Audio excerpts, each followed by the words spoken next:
Golden State Valkyries likely to face WNBA star in San Francisco next week.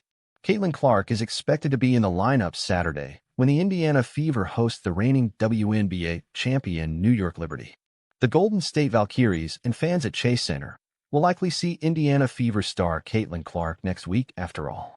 Barring any unforeseen setbacks, Clark, who has missed the last 5 Indiana games with a quadriceps injury, is expected to be in the lineup Saturday when the Fever hosts the reigning WNBA champion New York Liberty. As long as we don't have any regressions, she's going to be ready to roll, Fever coach Stephanie White said Friday. Clark returned to practice this week, and her comeback game just happens to be a nationally televised one against the Liberty 9-0, the last unbeaten team left in the league this season. New York is winning its games by an average of 19 points. I'm really excited, Clark said. I think it's definitely been a process. I think the hardest part is when you begin to feel really good, and then it's just a process of working yourself back into actually getting up and down and getting out there with my teammates.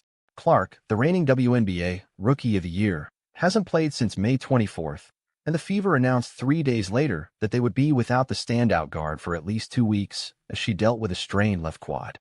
That seemingly put Clark's availability for the Fever's game in San Francisco against the Valkyries on June 19th in question. A sellout or near-sellout crowd is expected for the game, which will also see Clark face her former Iowa Hawkeyes teammate Kate Martin, who is averaging 6.4 points in 8 games this season for Golden State. The expansion Valkyries, 4-5, enter their home game against the Seattle Storm on Saturday in 8th place in the 13-team WNBA. Golden State is coming off an 89-81 road win over Los Angeles on Monday.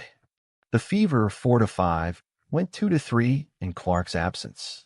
She was averaging 19 points, 9.3 assists, 6 rebounds, and 1.3 steals per game when she got hurt. There's still a long way to go this season, but no player in WNBA history has ever finished a season averaging that many points, assists, rebounds, and steals per game. Clark freely acknowledges that she's not a patient person, but she understood the process and why it was essential not to skip any steps in her recovery. Among the treatments, anything under the sun, she said, including everything from massage to weights to hyperbaric therapy. It was certainly a learning opportunity, and I think it's going to benefit me a lot throughout my career, just falling back and understanding certain moments like this, Clark said.